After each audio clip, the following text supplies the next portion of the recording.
There is not one right way to listen. So I'd love for the world to get away from good listener, bad listener, listening, not listening. I think that by understanding that there is not one right way to listen, we create listening tolerances. We appreciate listening differences. So my colleague that I mentioned who looks out the window, I no longer think this person isn't listening. I think, oh, this person's an immersed listener. When someone is, rushing me or interrupting me, I think they're not being a jerk. They're trying to create forward momentum so we can get a job done in this meeting. Okay. So that's one thing. It helps us understand that there are listening differences and it helps us be more tolerant. But it also suggests that, hey, my way of listening, while it might be good in some situations, it's not good in all situations. Different people need different listening at different times in different contexts. And if you can fundamentally accept that and understand it, the intention will be there for better listening. And that's why we call it adapt. It's constant change and constant reevaluation. And that's the key. Welcome to the Ideas on Stage podcast, your regular insight into leadership communication.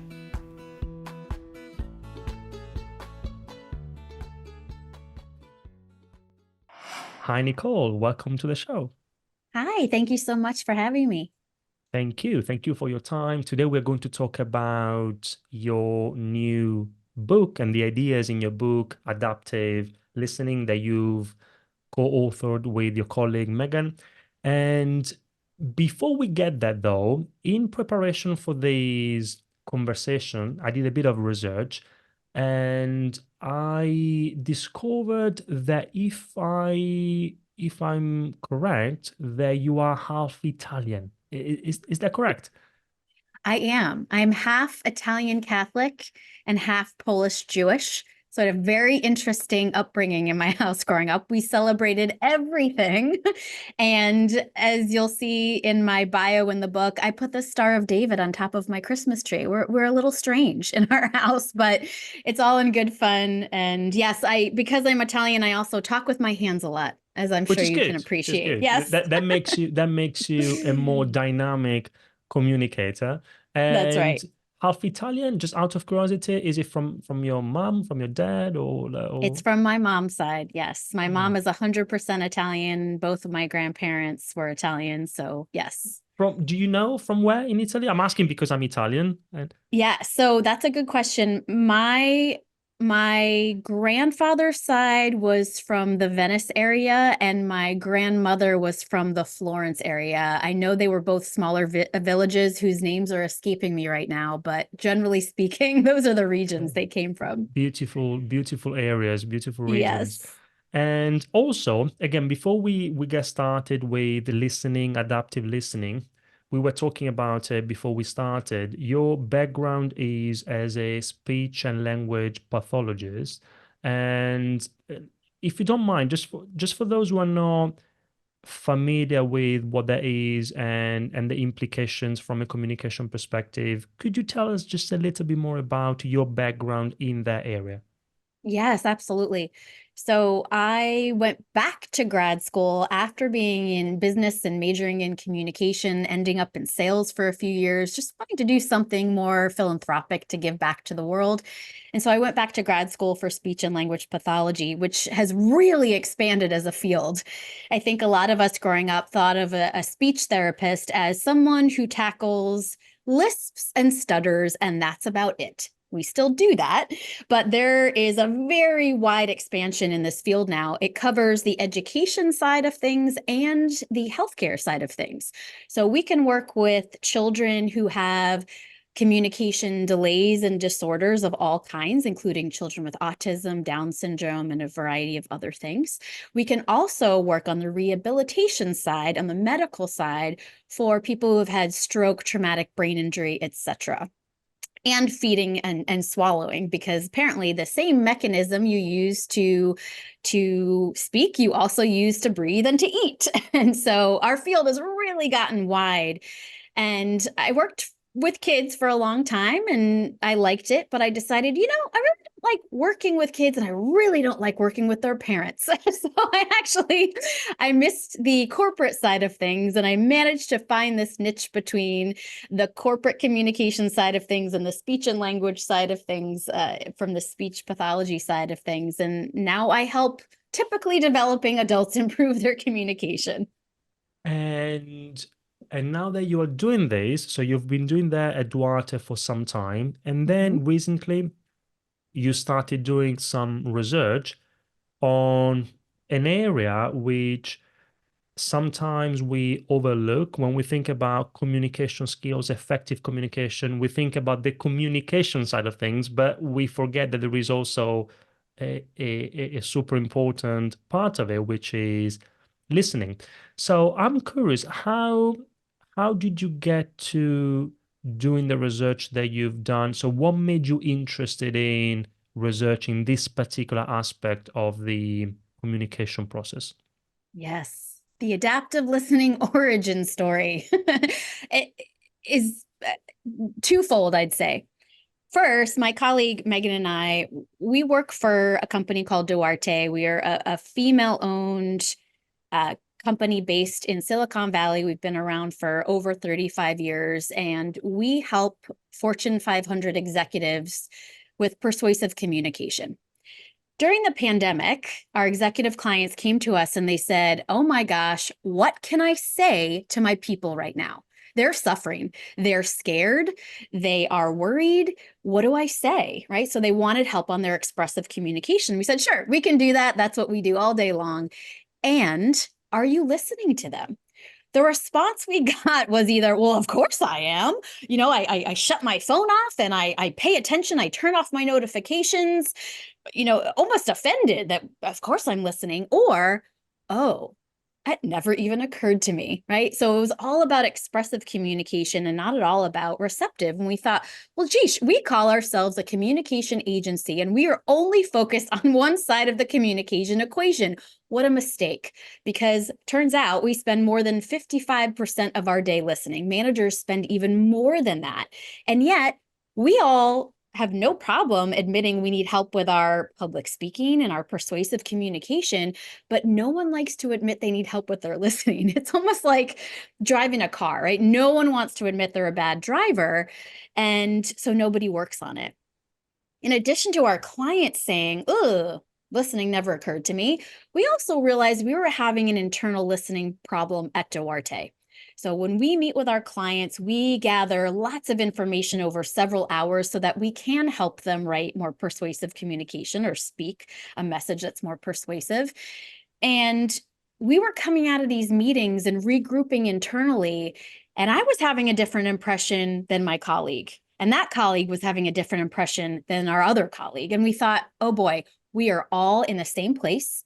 We are all paying attention, but we are all walking away with different insights. That's not good, right? That's when miscommunication, missed deadlines, missed everything happens when we're not listening the same way. So we thought, well, gosh, if our clients are neglecting listening and we're not doing a great job listening, then this must be a bigger problem than we realize. And so we set off on this journey to create a better way to listen in the workplace. And Nicole, why do you think that happens? So you describe, for example, a scenario where you would have a meeting with a client, with your colleagues, and then after the meeting, you took away a few things. One of your colleagues, other colleagues took away a few other things. In the end, I think we all, whether we want to admit it or not, we all want to be and become better communicators. And that, for me, that also includes becoming the best listeners we can be. I guess if we ask somebody, would you like to become a great listener, a better listener? I think anyone would say yes. But what's stopping us in your research, in your experience? What's stopping us? What's stopping many people from becoming the best listeners they can be? Great question. It's different for everybody. I think one of the biggest mistakes we make is to assume that people are either listening or they're not, or that they're either a good listener or a bad listener. we have found in our research that no, it's not that people are bad listeners. It's not even that they're not listening or not paying attention. It's that we all approach listening with a different listening style. So we created a model called the SAID listening model.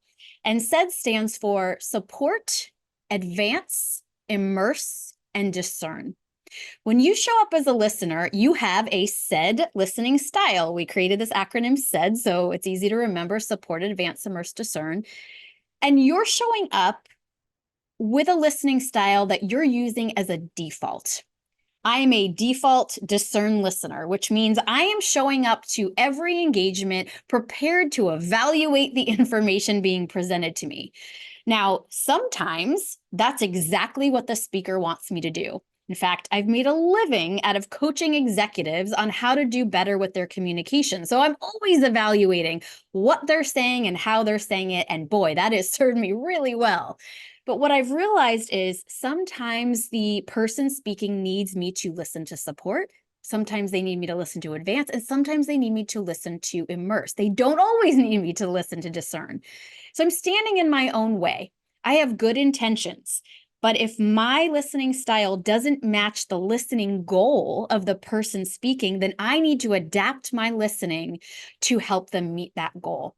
And that's the biggest mistake people make. So that's barrier number one. Everyone is showing up with a different listening style, and it may or may not match what that person needs. The other thing we're coming in with is what we call a listening lens. Lens is another acronym that stands for listener, environment, news, and speaker. So all of those things, just think of a lens on a camera, right? You have the ability to focus in on something or unfocus on something, and that can cloud the picture that's produced. Same is true for your listening. So I walk in, let's just take the L in lens that stands for listener. In other words, yourself.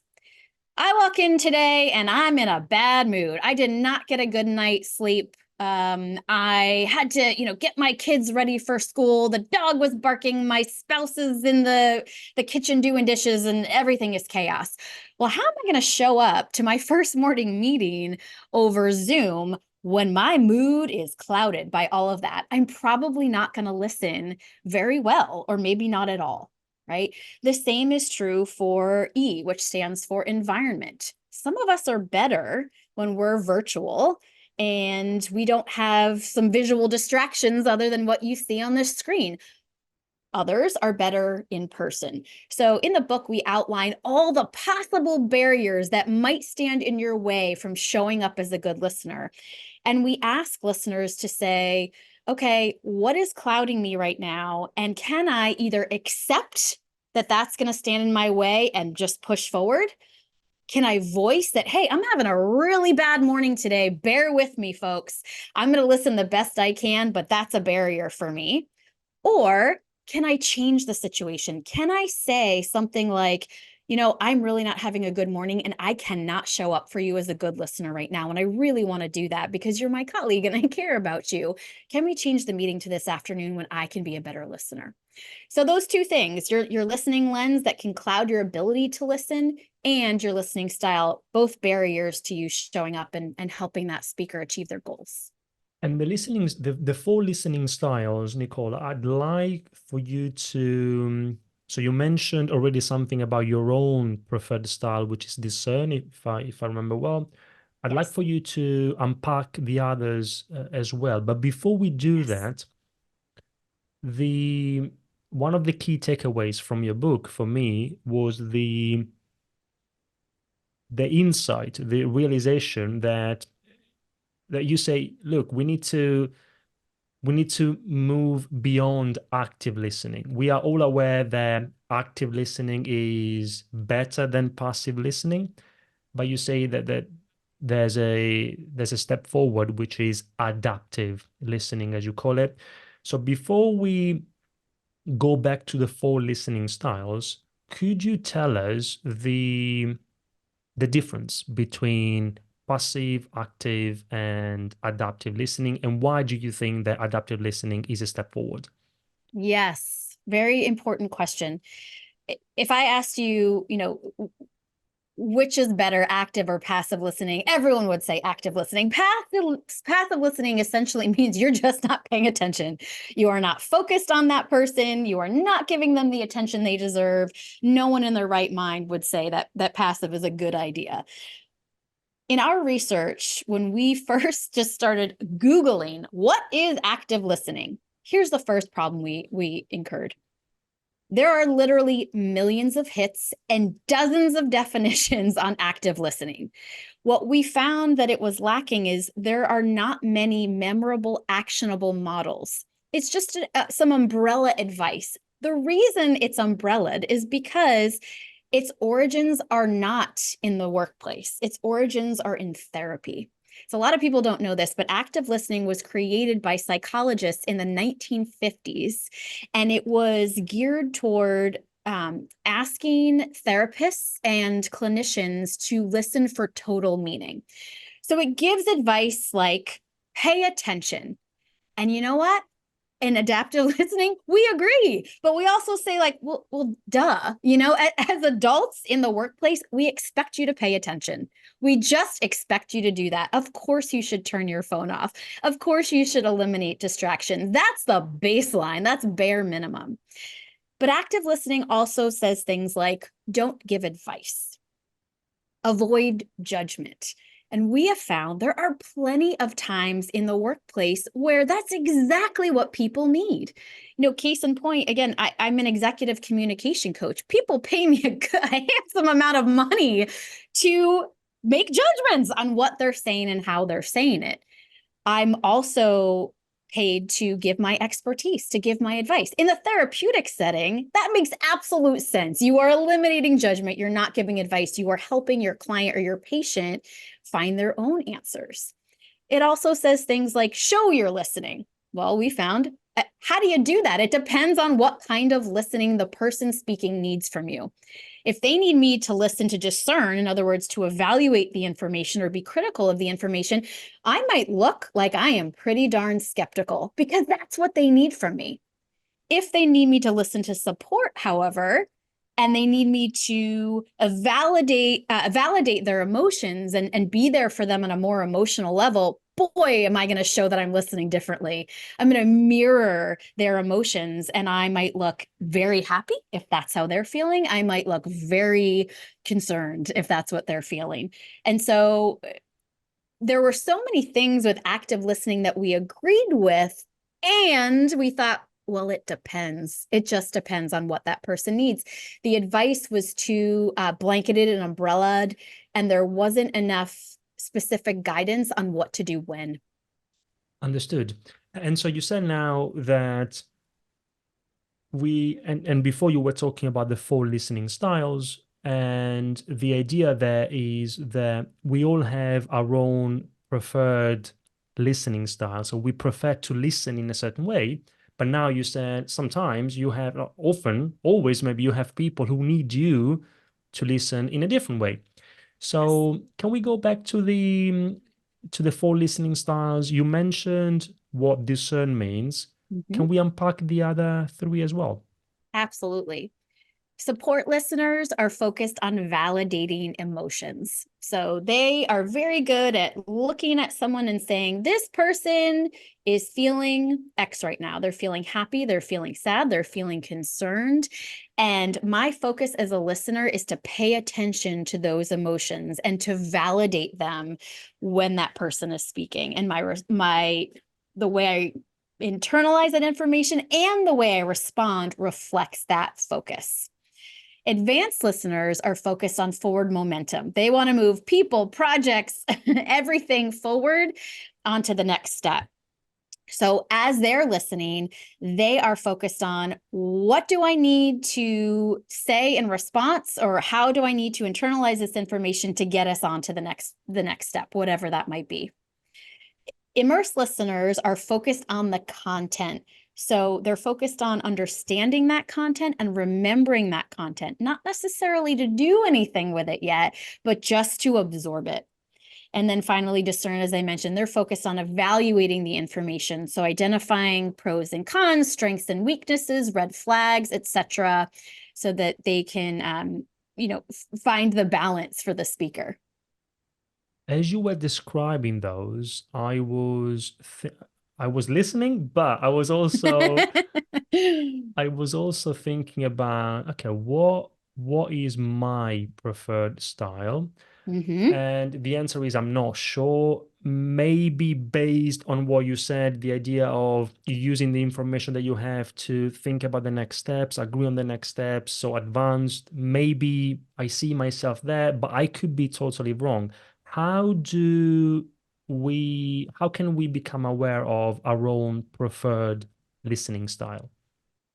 We have a said listening style finder because we think it's really important that all listeners know where they're coming from. It's just like getting a coach for anything, learning to play a new sport, learning to play a new instrument. What does everybody do as a coach before they create an action plan? They get a baseline. So, how can you possibly know where you're going if you don't know where you're starting from? So we will be happy to send you the link to that. It's also on our webpage, Adaptive Listening. And it's a 10-question survey. Everybody loves a good quiz, right? Where we learn a little bit more about ourselves. 10 questions specific to the work environment. How you might react, how you might process, what you might be thinking of while you're listening. And it spits out a report that tells you your said listening style. I will say that it's possible that you are more than one style. There are many people that we've come across that are advance and discern by default. They are immerse and support by default. No one style is better than another. In fact, we need all listening styles in the workplace. And adaptive listening, the whole premise is that you have to be a good listener across all 4 of those listening goals, right? It's not enough to just be a discern listener and do that the best you can when it counts. Sometimes someone's going to need me to listen to support, and good listeners know how to do all 4 of those. But how? I don't know if Mm. this is an Yeah. yeah, I don't know if this is an answer that a question that doesn't have an immediate answer. But okay, once we understand our own listening style by default, then you say the whole idea behind your book, your work is that then we need to adapt it based on the context, the person we are speaking, what they need from us. Do you have any ideas, insights for us to at least have an understanding of how we might be able to do that? Yes, the book goes into extreme detail on exactly what situations in the workplace do I need to listen to adapt, to listen to support, to listen to advance, etc. Across all 4 of them, we have identified common situations, ones that might seem pretty obvious to you, and complex situations, ones that, oof, I don't know what kind of listening this person needs right now. We outline those for you. What we found to be most interesting is that, hey, just because I'm a discern listener by default, just because that's my said listening style, it doesn't necessarily mean I know how to process the information when it's coming into me and what to say in response. So even if your style is something that that person needs right now, it doesn't necessarily mean you know how to respond. So across the book, we outline very clearly, here's the common situations and here are the complex situations where you would need to listen in this particular way. Here's what you should be thinking about while that person is speaking. Here's how you should show that you're listening in that way. So, guidance on facial expressions and body language. And here are some good things to say in response to show that person that you are listening in that way that they need you to. And so, on the one hand, we are talking about the idea that we need to be aware of our own preferences and then also be able to adapt to the needs of the person, the people we are speaking with. But it's one thing to become aware of your own preferences. It's another thing to know or understand what others or how others need you, want you to listen. How do we do that? How do we get there? How can I Yeah. know how, for example, you, Nicole, need me to listen? There are cues. There are cues in what I say. There are cues in how I say it. So my voice, my body language, my facial expressions. And then there are context cues. So for example, one of the complex situations that we outline in the book for a situation where you need to listen to advance is when there's urgency and when I have expertise to share. It's not always appropriate to respond with advice, but it is when the situation is urgent. And so we very clearly outline, okay, how do we know a situation is urgent? Well, here are the cues you look for in what they say and how they say it and in the situation at hand so that you know exactly what to do. I will say a common misconception, I like to clear this up. Just because I'm a discern listener doesn't mean that my preference is for others to listen to discern to me all the time. It's something we get butted up against quite a bit. A lot of people like to compare this to DISC and Myers-Briggs and some of the other psychometric and personality profiles we all take at work. Some of that tells others what our preference is in terms of how we want to interact with them and how we want to communicate with them. But again, just because I'm a discerned listener doesn't mean that I need that kind of listening all the time. So it's not enough to say, I'm a discerned listener, and that gives you all the cues you need. It's very much based on situation, interaction by interaction. So I'll give you an example. Megan is my co-writer, but she's also my manager. And 9 times out of 10, I can handle my own conflicts. I know exactly how to handle internal conflicts with colleagues, with upper management, and even with customers. Once in a while, I show up to Megan and I will say something, or my body language will give her a sense that, oh, Nicole needs something very different in this interaction. She needs support right now, for example. So just the other day, I came to her and I said, we were in a one-on-one, and I said, Megan, she came from a really challenging meeting with a client, and my face was drawn and my shoulders were slumped and my voice was not as energetic as it usually is.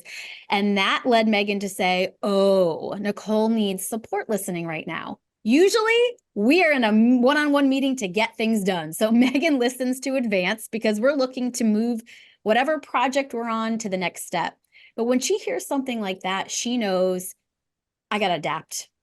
She might need me to advance later on in this conversation, but right now, before we can move on, she needs me to listen to support. So those are the kinds of cues that we all need to be on the lookout for to say, what does this person need from me right now? Right now. Thanks for sharing the example. That was great. And because you mentioned Megan, your co-author, just a curiosity, because I published my own book last year, and so you wrote a book together with your manager. Would you like to share?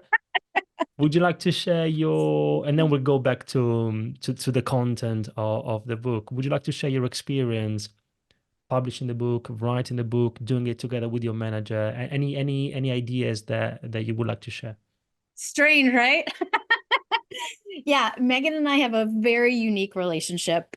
We got to Duarte at about the same time, a little over 6 years ago. And I think it was, oh gosh, maybe 2.5, 3 years ago that Megan was promoted to manage our team in internal reorganization, et cetera. So Megan is our people manager. I manage processes on our team. But yes, I report to Megan. So a lot of people find that very strange, but we have an excellent relationship. Not everyone can have that kind of relationship with their manager. I'm very lucky. Megan and I respect each other as peers and as colleagues, and I respect her as my manager. We've set boundaries for each other on when things happen on the colleague peer side and when things happen on the direct report to manager side. And that respect has allowed us to work very well together. I think co-writing a book is difficult, whether you're doing it with a manager or a peer or anyone else. It's challenging. But Megan and I very quickly recognize each other's strengths and weaknesses as writers and as colleagues, and as listeners, frankly, that helped us guide each other.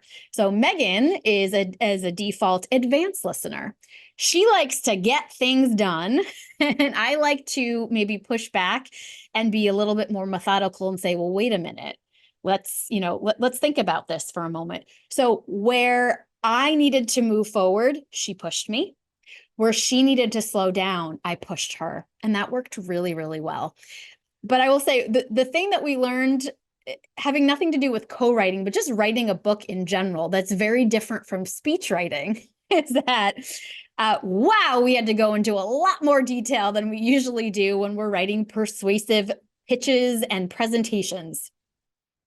Gone are the days of 60 to 90-minute keynotes. Nobody can listen to those anymore. We've all lost that attention span. And so we've learned to be very direct, concise communicators when writing speeches for our executive colleagues. Well, we realized if we're going to have a 250-page book, we need to write 3 or 4 supporting sentences for just about every sentence that we're writing. That was very challenging.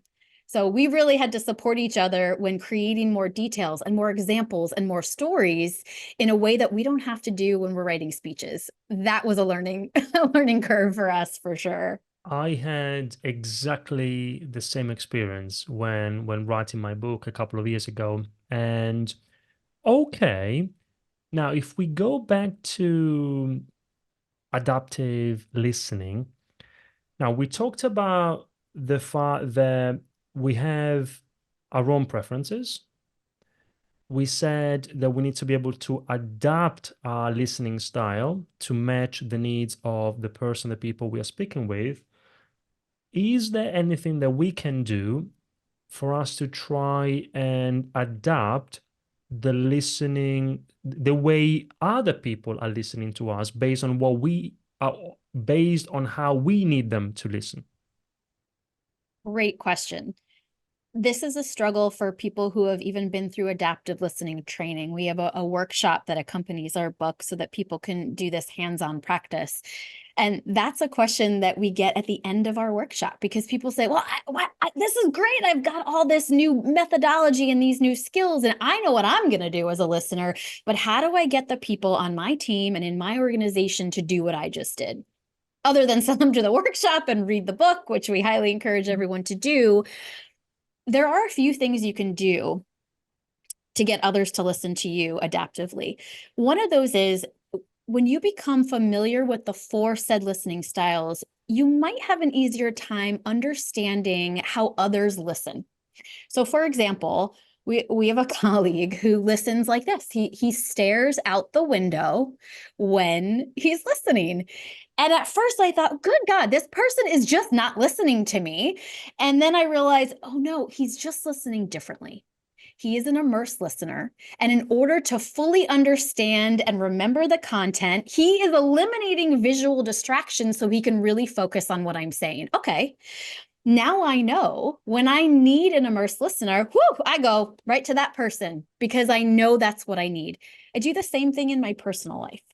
When I'm having a rough day, I need certain things at certain times. I can go to my mom to get advice because I know that's her default. Every time I have a problem, my mom wants to give me advice. If I need advice, I go to her. If I need oh, honey, I'm so sorry you're having a bad day, I go to my aunt because I know she's more of a support listener by default. So once you understand those 4 listening styles, you can seek out the type of listener you need for that moment. That being said, if I go to my mom and I don't want her advice, I can preface that by saying, Mom, I know what you probably want to do is give me advice right now. What I really need is X. So you can guide them, and you can also share your appreciation for the way that they listen typically. Mom, I always really appreciate your desire to give me advice. I know you have the best intention. Today, what I really need is this. Hi there. Before we continue with this episode, I just wanted to take a moment to share with you some resources that I believe would be super useful for you. The first one is my book, Confident Presenter. Check it out. You can find it on Amazon. I'm going to include the link in the show notes. It's a book for business owners, leaders, and the teams who want to become more credible, confident, and convincing presenters. To make the most of the book, Take the Confident Presenter Scorecard, which is an online tool that allows you to assess your current presentation skills in less than 3 minutes for free. You just need to answer a few questions. The scorecard will give you a score from 0 to 100%. It will tell you what that score means for you, and it will also identify opportunities for improvement. And then the last thing is my web class. I often run free presentation skills web classes where I go through my own process for creating my own presentations and those of our clients. So if you're interested, I'd love to see you there. I'm going to include all the links in the show notes. Thank you so much for listening to a podcast. It means the world to me. Now, let's jump back into the conversation. So you can be appreciative and you can guide them to give them the thing that you need. You don't have to use adaptive listening language to do that. It helps if you have that shared language. At Duarte, everyone's taken adaptive listening, the workshop. They're all going to read the book once they get their hands on it. And we have a shared language. So I can show up and say, I think you need me to listen to advance right now, but I just want to double check. Is that the goal here? And then we can use that shared language to approach it, but you don't need it in order to guide someone to listen the way you need.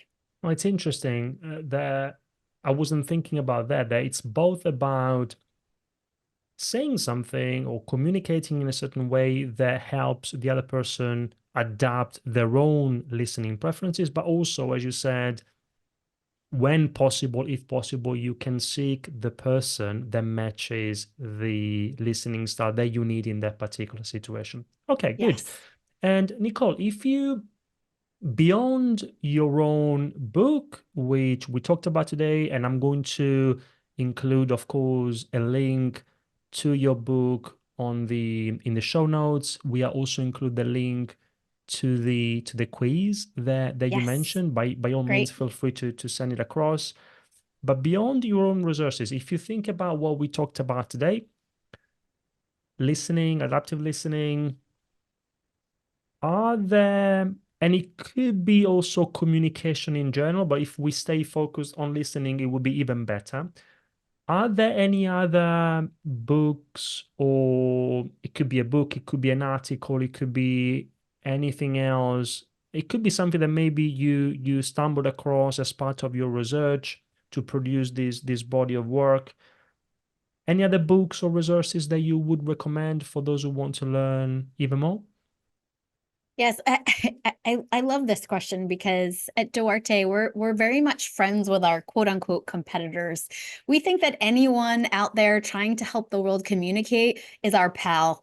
There's plenty of work to go around for all of us, as you know. So we liked all of the listening research that we read. Two books that we also reference in our book that we really love. The first is Nonviolent Communication, and that's by Dr. Marshall Rosenberg. That can feel a little mushy to some. It is based on interpersonal communication and empathy more than the business side of things. But Dr. Marshall Rosenberg was someone who worked with people in conflict, Israelis and Palestinians, gang to gang, teachers and school boards. And his whole communication preference is based on empathy, which is really important to us at Duarte too. So it's all about, can I understand how this person is feeling? Can I express my own communication? And how can I, temper violence? And we don't mean physical violence here necessarily, although in some cases that's what he was tempering. But how can I reduce the heat in the room so that we can better understand each other? And there's so much to it. In fact, it's a book that I read before I got to Duarte, but I recommended it to my entire team. And my colleague Becky came up to me a few weeks after I recommended it in near tears. And she said, Nicole, I think you need to accept that you maybe came to Duarte just so you could recommend this book to me, because it has changed my life personally and professionally. I have since found out that Satya Nadella, CTO of Microsoft, has had his entire leadership team read this book because it's so effective. So that's my first recommendation. Nicole, Go for it. Before we go to the second recommendation, I just want to say that my brother recently told me look, you need to read. He knows what I do, that I'm interested in communication, and he said he read Nonviolent Communication recently, and he told me it changes your life. So you are the second Yes. person who's sharing this. Mhm. So I guess it's time for me to check it out. It's Anyway, sorry time. to cut you off. So, the second one? I'm glad, I'm glad that book is making the rounds too, because I think we could all use more empathy in the world right now. Yes, the second one is Alan Alda's book, and that's called If I Understood You, Would I Have This Look on My Face, which is Oh, a yes. brilliant title. But Alan Alda is actor turned communication expert, and he's got a communication department at Stony Brook University, I believe it is. And his communication is based on empathy as well, but it's based on improv. And I've heard some other guests talk about the importance of and improvisation. He worked with scientists in the hard sciences who obviously believed that information and data and facts are the most important thing. And he had a hard time convincing them that connecting with people is also really important if you want to get their message across. And so he uses improv to help people connect in the corporate world. And we find that book so fascinating. He has a line that we also reference in the book, and that is, if I the more empathy I have for others, the less annoying they are to me.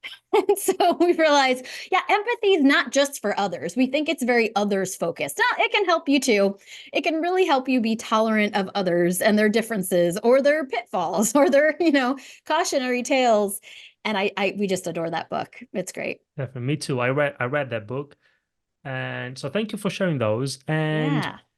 coming back to your book, if you or you and Megan, or like, speaking to you now, so if you now that the book is out, if you could go back to and change something, just out of curiosity, would you? This is a question that I ask authors. Would you change anything? Would you do anything slightly differently? Would you adapt something? Any particular thoughts? That's a hard question to answer because it's not in hands yet. I'm really curious to hear what our readers have to say, like what's lacking, what's missing. We had an exceptional editor at our publisher, and we're very grateful for her. We also had Patty Sanchez and Nancy Duarte, our two internal senior leaders, who helped us get it to where it needed to be. While we were writing, we heard consistently, more stories, more examples, more stories, more examples. And so we did that. I'm curious to hear from readers if that's enough. One of the things I love about the book is, this communication is very hands-on. You've got to do it to get better at it. Reading about it is helpful, certainly. And there are a lot of great examples and suggestions for exercises on how to implement this stuff. But that's why we created a workshop, because we realized, gosh, people can absorb this pretty nicely and they can go try it on their own. But wouldn't it be great if they could try it in this, lab-like setting, in a low stakes environment with a facilitator who knows what they're talking about and other people who are willing to try? It can be daunting to, take any new skill and immediately apply it in the workplace and hope that everybody, sees your efforts and that it works out great. Not always, right? And I think that's the beauty of having this workshop to accompany the book, is that people can have a chance to practice. Other than that, we'll see. I think there's enough stories and examples that make it real for people, because the methodology, it can be complicated. Listening is not as easy as we think. It's not about, opening your ears and closing your mouth. It's not that simple. And so this book is hefty, it's cognitive, it's also entertaining and light and fun, but it's a thought-provoking piece, and it goes a lot deeper than we expected. So I think practice is the key. And anyway, whether we talk about listening or the other side of the equation, speaking, communicating, practice is the thing that makes a difference. Yes, we need knowledge, yes, we need technique, but then any skill that requires knowledge and technique, what really makes a difference is practice. I agree with you, Yes. Nicole. And if anybody would like to connect with you, where do they find you? Where should they go? Yes, both Megan Stevens and I are on LinkedIn. We are on Facebook. We are on Instagram, first name, last name, but we'll definitely get you those links. We love connecting with people on LinkedIn, especially. We want to hear feedback about our book. We want to hear about your listening struggles and successes. We are in this business to help people. We're in this business to transform people, and we can't do that if we don't hear from folks. So yes, we'd love to connect. And again, we're going to include all the links in the show notes. And before we close, Nicole, is there anything that you would have liked me to ask and I haven't done it? Again, if you think about your book and the topic, have I missed anything? Any open questions that I should have asked? You haven't missed anything. We often get asked, however, if I haven't read the book and I haven't attended the workshop, but I want to be a better listener today in my next meeting, what can I do? I'm going to give you a very simple question that you can ask yourself before you go into any meeting, your next meeting. And that is, ask yourself, what does this person speaking need from me right now? It is such a simple question, but we do not ask ourselves that question before we walk into an engagement. Instead, we focus on ourselves. What am I going to get out of this meeting? What do I want to say? How will this message impact my job? And we are not saying that's bad or even wrong. Of course, you have your own goals. Your own goals are really important.